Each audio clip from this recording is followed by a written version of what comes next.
Health शब्द का उपयोग हम जनरली अक्सर करते हैं, लेकिन क्या बीमारी नहीं होना ही हेल्थ है?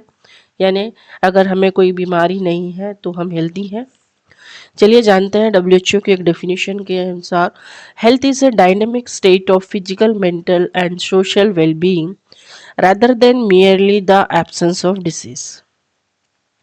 यानी हेल्थ का अर्थ केवल रोग या फिजिकल वीकनेस नहीं है, उसके साथ साथ फिजिकल के साथ साथ मेंटल और सोशल वेलफेयर का, ये सभी चीज़ें भी एक हेल्दी पर्सन में होना चाहिए।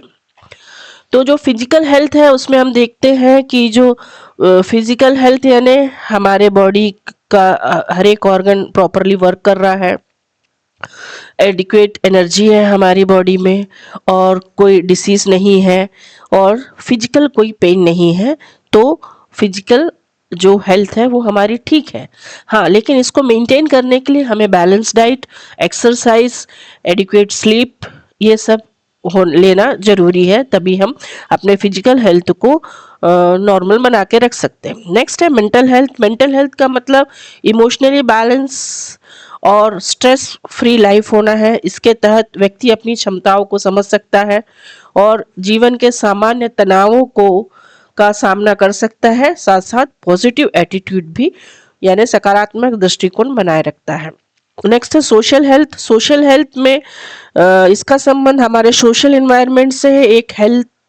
एक हेल्दी व्यक्ति का जो समाज, परिवार और दोस्तों के साथ सकारात्मक और सेटिस्फैक्ट्री रिलेशन होता है, वह अपने आसपास के माहौल को माहौल में आसानी से घुल मिल जाता है। तो इन सभी चीज़ों को मेंटेन करने के लिए हमें बैलेंस डाइट लेना है, पर्सनल हाइजीन मेंटेन करना है, रेगुलर एक्सरसाइज करके हम अपने स्वास्थ्य को मेंटेन रख सकते हैं।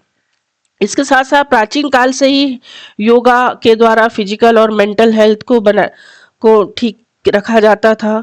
इसके लिए जो डिसीज फैल रहे हैं उनसे हमें कैसे बचना है, इसके लिए हमें जागरूकता जरूरी है।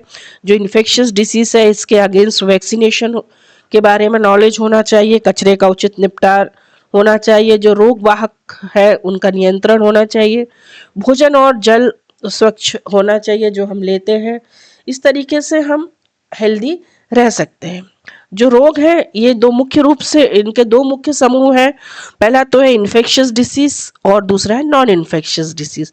इन्फेक्शियस डिसीज यानी जो डिसीज एक व्यक्ति से दूसरे व्यक्ति में चले जाते हैं उसको हम कहते हैं इन्फेक्शियस डिसीज।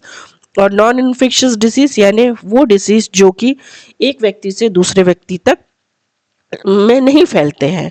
इसके साथ साथ जो नशीले पदार्थ हैं और जो शराब है इसके सेवन से भी हमारे हेल्थ को नुकसान होता है।